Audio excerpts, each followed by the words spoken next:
tous et bonjour à toutes, bienvenue dans ce enfin 29e numéro de Café Filmé. Il est dur à faire, mais aujourd'hui tout va très bien se passer. Nous sommes jeudi 29 juillet, c'est donc le dernier épisode, dernier numéro de Café Filmé du mois de juillet. Et je vois que on a ici, non c'est bon, oui c'est bon, tout va bien dans les écrans, impeccable. Dernier épisode de Café Filmé de juillet avant d'entamer le mois d'août. Pour ceux qui vont revenir en vacances, j'espère que ça a été bien. Pour ceux qui vont partir au mois d'août, je vous souhaiterais d'excellentes vacances. N'hésitez pas à vous connecter de là où vous êtes et de me dire comment c'est. Et puis bah, il est 9 heures pile. On est à l'heure, tout fonctionne. C'est un peu blanc peut-être, mais bon, au moins pour une fois, on n'a pas de problème. C'est pas trop sombre.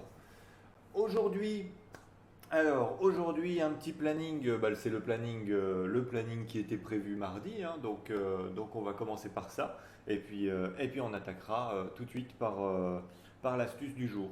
Allez, hop, c'est parti pour le programme.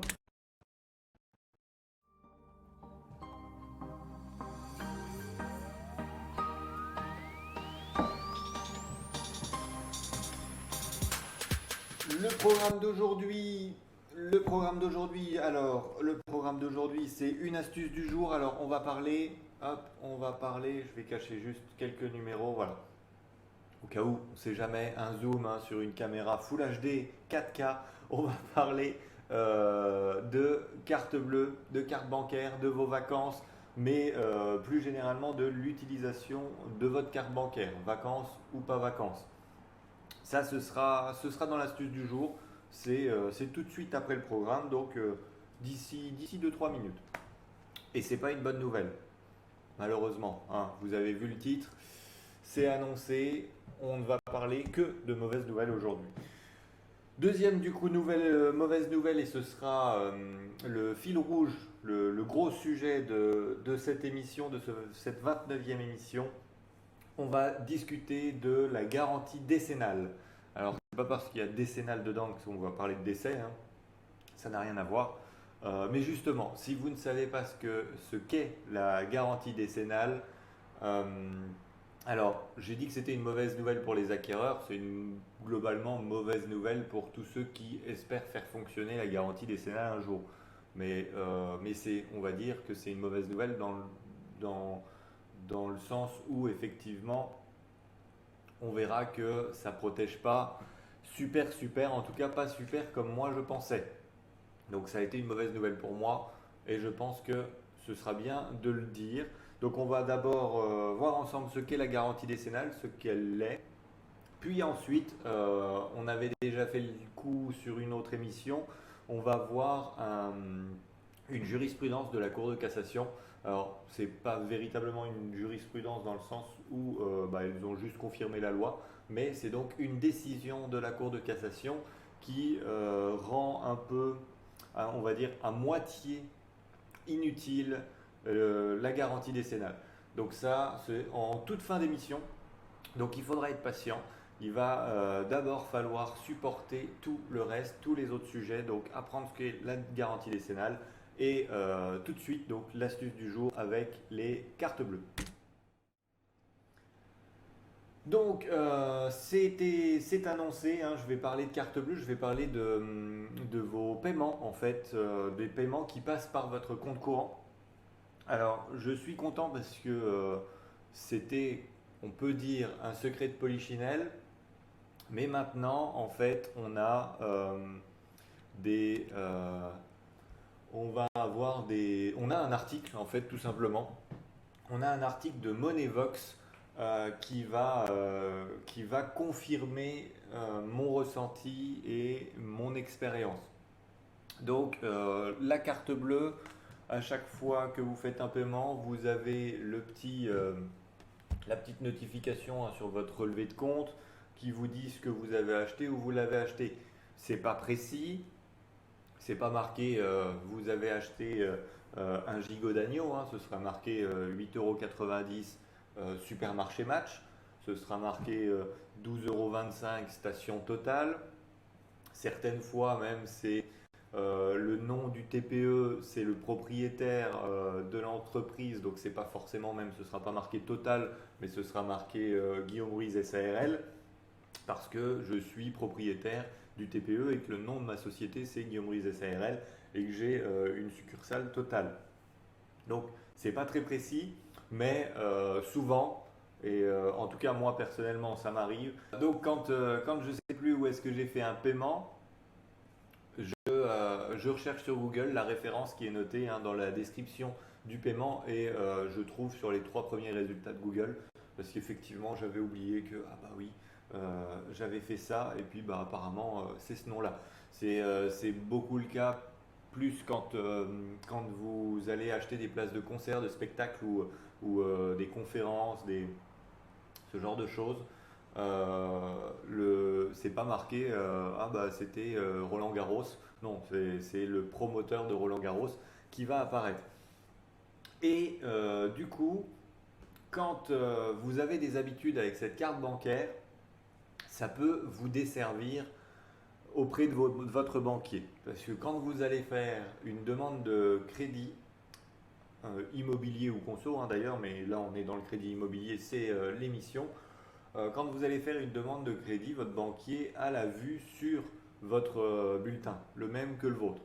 Et du coup, euh, alors par exemple, le carnet médical, hein, le questionnaire médical n'est plus obligatoire. Hein. Avant, pendant longtemps, il a été obligatoire. Maintenant, il sera demandé dans certains cas, mais il est loin d'être obligatoire.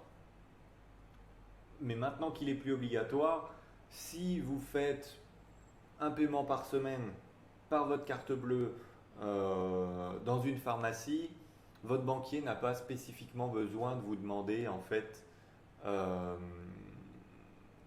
n'a pas besoin de vous demander tout simplement si vous allez bien ou pas. Il va lui-même se dire que ça n'a pas l'air d'aller fort. Si, même chose, tous les soirs à 17h, c'est marqué les Bertom, priori, c'est pas pour boire de l'eau. Et ça, votre banquier va se faire son propre avis sur vous, sur votre hygiène de vie, sur votre santé et sur votre façon de gérer de l'argent aussi. Si bah, c'est la même chose, hein, tous les jours, 2 euros, 2 euros tous les jours au tabac presse d'à côté, c'est peut-être que monsieur joue au jeu à gratter ou madame joue au loto. Et tout ça, donc, ça va constituer l'avis du banquier et ça va être là-dessus qu'il va se baser également. Donc, la façon dont vous utilisez votre carte bancaire va transcrire votre façon dont vous vivez et c'est là-dessus que votre taux de crédit et votre durée de crédit risque d'être calculé. Alors ça, jusqu'à maintenant, on aurait pu dire c'est moi qui l'invente. Parce que si vous me connaissez, je vous l'ai peut-être déjà dit, hein, de faire attention donc au paiement par carte bleue. Mais maintenant, je cherche encore mes touches. Hein. Mais maintenant, du coup, hop, voilà. Je vous ai même pas préparé l'écran. C'est une honte ce matin. Mais maintenant, donc en fait, c'est directement en fait un article sur Moneyvox qui s'attarde à vos vacances, spécifiquement à vos vacances avec votre carte bleue. Parce qu'effectivement, pendant les vacances, on va faire justement un peu plus d'excès, plus de sorties, plus de restaurants, plus d'achats. Et ben, ça va être un souci si effectivement, quand vous allez faire votre crédit immobilier, votre demande de crédit immobilier parce que vous voulez acheter, vous avez fait une proposition avant de partir en vacances, vous revenez en vacances en début septembre.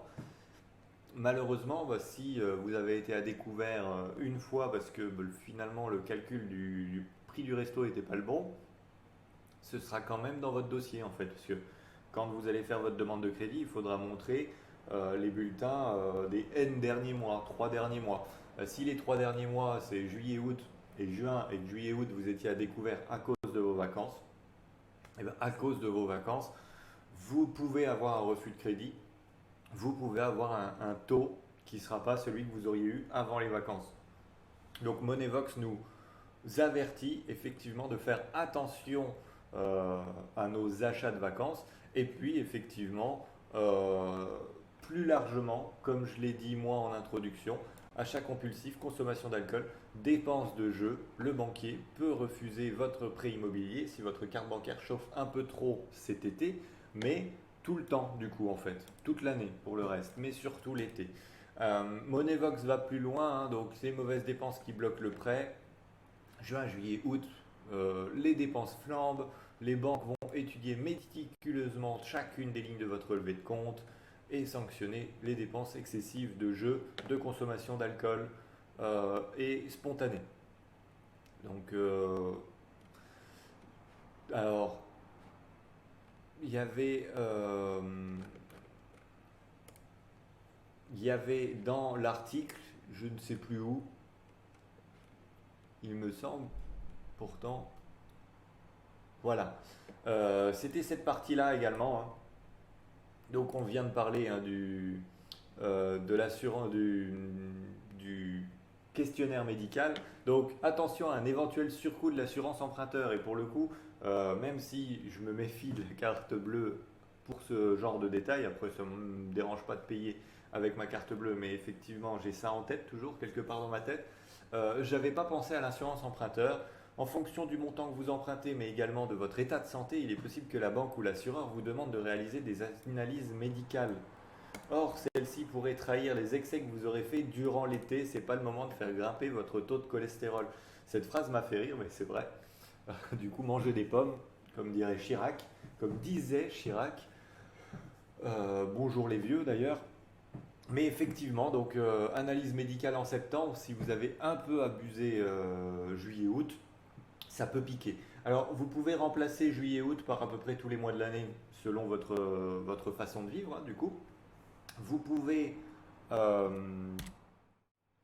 vous pouvez faire attention à votre cholestérol toute l'année, et ce sera vrai du coup effectivement aussi en janvier, après les fêtes de fin d'année, peut-être qu'on a un peu plus bu d'alcool, on a un peu plus mangé de foie gras, on a bien mangé gras, et du coup, analyse médicale le 5 janvier, aïe aïe aïe, ça peut piquer un peu. Donc cet élément-là, le dernier, c'est pas un élément que moi j'aurais pensé. Mais donc les paiements par carte bleue, ça pique un peu. Du coup, le conseil qu'on peut vous donner, parce que c'est l'astuce du jour, hein, si vous devez faire un crédit immobilier prochainement, si vous commencez à faire vos recherches pour votre achat, essayez de compter ce délai de 3 mois si on vous demande 3 mois de relevé bancaire pour avoir des comptes propres. Si vous voulez continuer à jouer au loto, si vous voulez acheter un paquet de cigarettes par jour, si vous voulez aller euh, au délirium, parce que tout à l'heure on a cité les Bertom, on va citer le délirium maintenant, un peu d'égalité hein, dans le traitement de tout le monde. Et n'hésitez pas à me contacter si vous êtes restaurateur ou propriétaire de bar, et puis on vous placera également hein, lors d'un sujet. Euh, donc si vous voulez aller tous les soirs au Delirium cet été, faites-le. Ne payez pas avec votre carte bleue. Début de semaine ou début de mois, vous faites un retrait en espèces depuis le distributeur à billets. Et dans ce cas-là, si vous retirez tous les mois 300 euros, bon, on risque peut-être effectivement de vous poser la question, ouah, 300 euros, c'est pourquoi? Bon, bah, vous dites, c'est parce que je dois payer la moitié du loyer de ma femme. Et vous ne faites pas de virement pour le loyer, débrouillez-vous. Mais effectivement, pendant 3 mois, faites attention à comment vous utilisez votre carte bleue, un peu plus hein, si vous êtes dans la sécurité. Mais donc, les banquiers vérifient les lignes de votre relevé de compte et votre taux de crédit ou votre refus de crédit peut dépendre de l'utilisation de votre carte, tout simplement. Voilà. Euh, Est-ce que vous, hein, n'hésitez pas à réagir dans le chat, est-ce que vous le saviez? Est-ce que vous faites attention à votre utilisation de carte bleue pour pas effectivement que votre banquier sache trop ce que vous faites? Est-ce que vous êtes totalement dans la paranoïaque? N'hésitez pas. Bon, du coup, si vous êtes paranoïaque, hésitez quand même un peu parce que peut-être que vos commentaires vont être vus par votre banquier, n'est-ce pas? Non, mais enfin, voilà. Donc, moi, voilà ma position et voilà mon astuce. Retirer des espèces, tout simplement. On va passer au sujet du jour. Donc, la garantie décennale. Notre garantie décennale, donc on a dit décennale, ça ne veut pas dire décès, ça veut dire 10. Une garantie décennale, c'est une garantie qui est valable. Alors, je devrais préciser, hein, c'est la garantie décennale des constructeurs, parce qu'il y a probablement justement d'autres garanties décennales qui existent. Donc aujourd'hui, bien évidemment, je l'avais pas dit dans le programme, mais c'est bien la garantie décennale des constructeurs dont on va parler. Donc c'est une garantie de 10 ans qui vous est proposée, qui vous est inclus même, je ne sais pas, elle est proposée, hein, c'est qu'elle est inclue systématiquement lorsque vous allez faire une construction immobilière, donc que ce soit construction neuve ou euh, donc construction totalement neuve ou un ajout. Si vous faites par exemple une terrasse, une piscine, une véranda, garantie décennale. Rénovation également. Donc si vous partez d'un appartement qui a été entièrement refait par un, par un professionnel, la garantie décennale doit courir. Donc la garantie décennale va pendant 10 ans nous couvrir de tous les dommages, donc ce qu'on appelle les dommages ouvrages, c'est l'assurance dommages ouvrages d'ailleurs, dans son nom. Si vous vous lancez dans la construction, vous saurez qu'il vous faut une assurance dommages ouvrages. Et eh bien, si vous avez fait refaire votre terrasse et que dans l'instant des 10 ans, il y a une fissure, c'est dommage ouvrage. Alors, ça ne doit pas être esthétique. Si c'est vous avez refait un parking en goudron et il y a une ou deux petits cailloux ou alors la petite dalle de la terrasse qui est cassée, si c'est de l'ordre esthétique, ce n'est pas couvert par la garantie. Si c'est une fissure structurelle, une terrasse, une véranda ou une maison, hein, du coup, là, par contre, la garantie dommage ouvrage, l'assurance dommage ouvrage doit courir et le professionnel doit faire ce qu'il a à faire pendant 10 ans. Et ben, malheureusement, le doit faire ce qu'il a à faire, ça a été un peu revu par la Cour de cassation. L'interprétation de cette garantie. Alors, zut, j'étais sur un site payant pour vous présenter la décision de la Cour de cassation. C'est dommage, il était très bien fait, mais c'est vrai que parce qu'il était bien fait, je pense que c'est peut-être pour ça qu'ils le font payer. Hop, plan B, deuxième article. Donc, la problématique de cette garantie décennale, du coup, d'après la Cour de cassation, c'est que le délai de garantie de 10 ans pour invoquer la responsabilité d'une entreprise ne se relance jamais. Il y a eu un cas présenté dans l'article, et du coup, bon, article de secours, parce que je n'ai plus l'article de la Cour de cassation. Il y a eu un cas donc en Cour de cassation où un propriétaire a fait fonctionner la garantie décennale parce que il y avait des fissures dans, je crois que c'était une terrasse. Est-ce que c'était une terrasse? Voilà, la terrasse a présenté des fissures 5 ans après la construction. Donc, on appelle l'artisan, l'artisan se déplace, effectivement, c'est structurel, effectivement, c'est ma faute, je répare. On est dans le cas simple où en plus l'artisan il a réparé et après effectivement l'artisan lui fait appel à sa garantie pour se faire rembourser les frais et le chantier où il ne peut pas aller travailler ailleurs pendant qu'il répare son problème. Donc l'artisan propre jusqu'au bout. 6 ans après, les mêmes fissures ont réapparu. On rappelle l'artisan. Bonjour monsieur, il y a toujours des fissures dans ma terrasse que vous avez faites, que vous avez déjà réparées. Il va falloir réparer. Donc l'artisan, lui, de bonne foi, effectivement, la fissure est là, c'est mon problème, c'est structurel, va falloir que je fasse quelque chose. Et là, l'assureur de l'artisan, il a dit non. Non, je crois pas, hein. Ça fait quoi? Ça fait 11 ans? Ouais, c'est une garantie décennale. Donc voilà, ça marche pas. Donc l'assureur a tout simplement refusé que l'artisan répare parce que ça faisait plus de 10 ans que la terrasse avait été construite.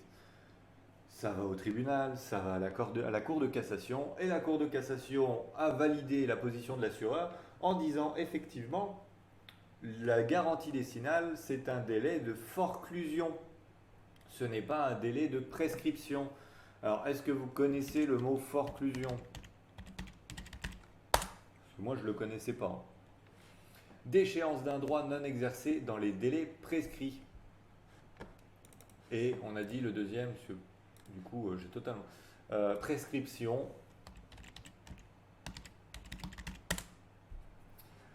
Délai prévu par la loi passé lequel la justice ne peut plus être saisie. Ordre expressément formulé avec précision. Donc c'est plutôt le premier, hein. C'est les délais prévus par la loi passé lequel la justice ne peut plus être saisie. Donc le délai de garantie décennale est un délai de forclusion, ce qui veut dire que quoi qu'il se passe, parce que là on est dans un cas gentil où l'artisan reconnaît sa faute, répare une première fois gratuitement, il est rappelé une deuxième fois, il n'y a pas trop de soucis, c'est son assureur à lui, hein, qui en a marre de payer. Donc peut-être qu'il y avait d'autres chantiers où ça posait problème. Mais l'artisan est propre à ce niveau-là. Mais dans tous les cas, la Cour de cassation, elle dit non, la garantie décennale, c'est un délai de forclusion. Donc ça veut dire que la garantie décennale commence le jour où les travaux sont terminés. La garantie décennale se termine 10 ans plus tard, jour pour jour, quoi qu'il arrive.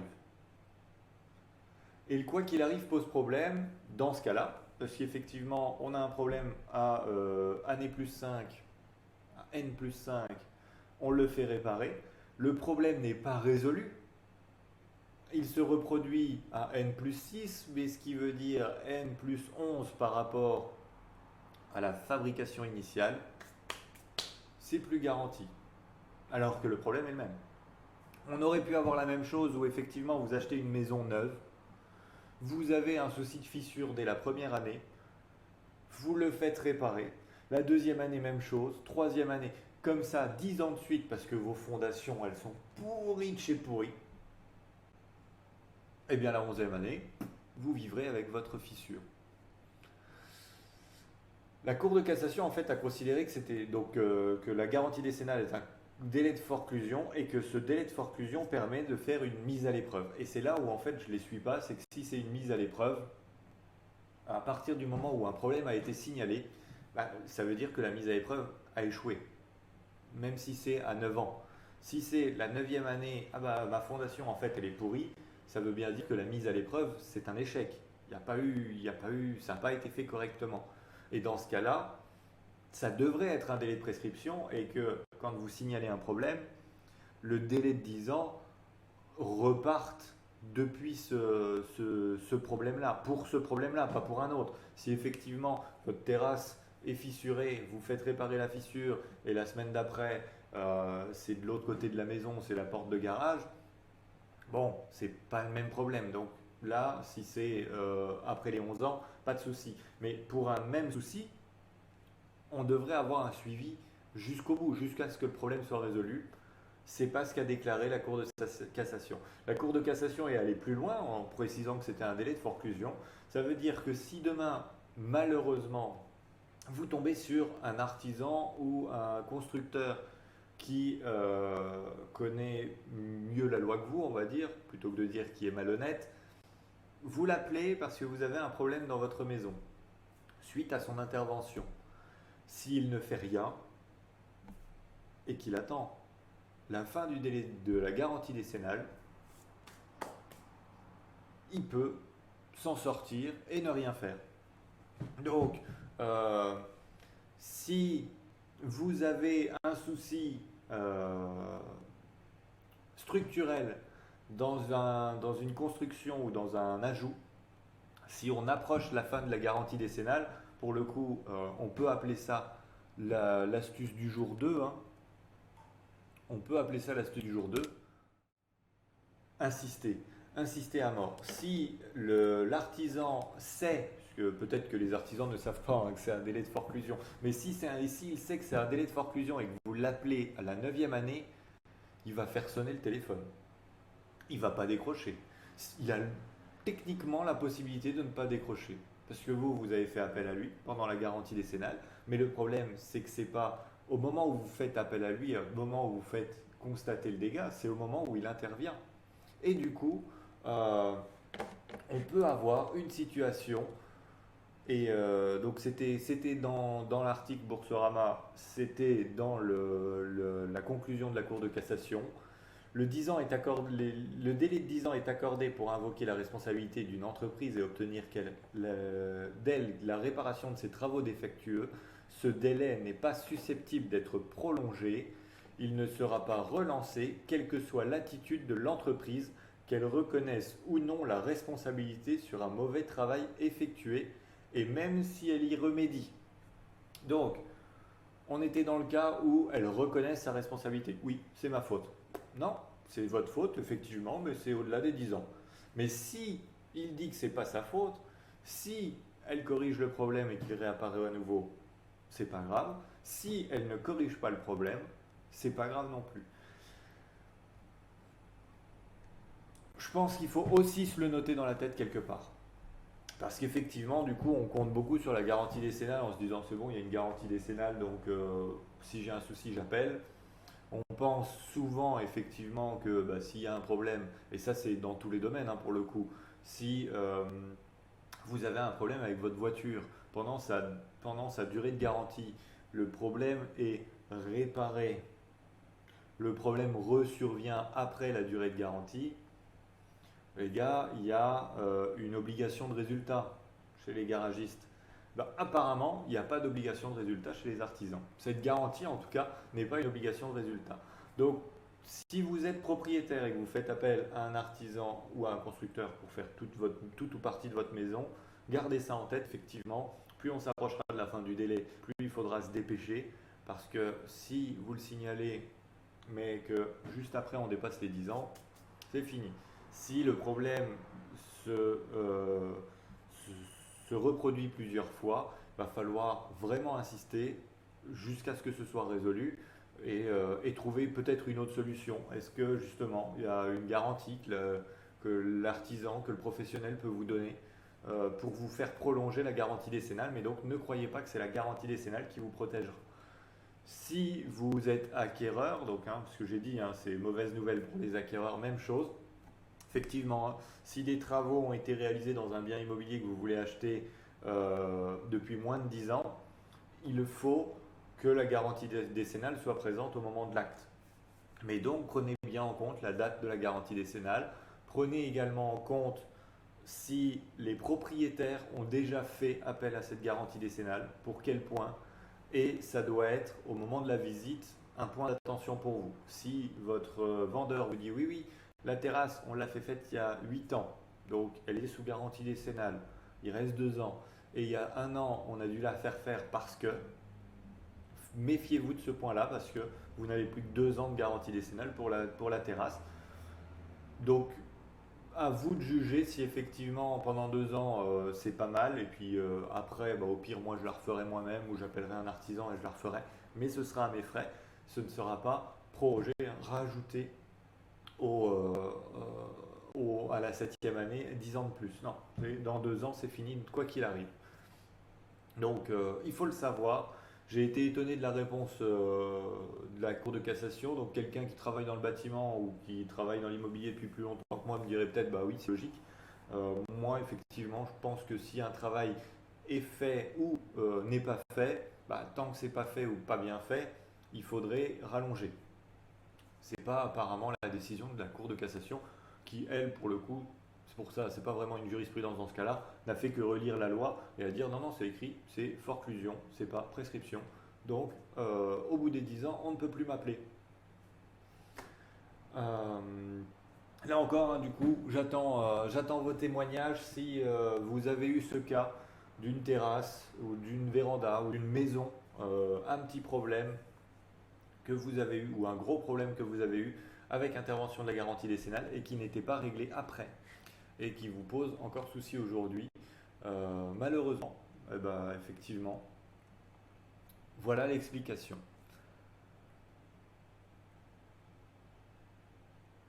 On a fini sans embûche. On a eu une coupure, une micro-coupure, mais tout va bien. Ça me va nickel les journées comme ça. Vous étiez plutôt calme quand même dans le chat, hein.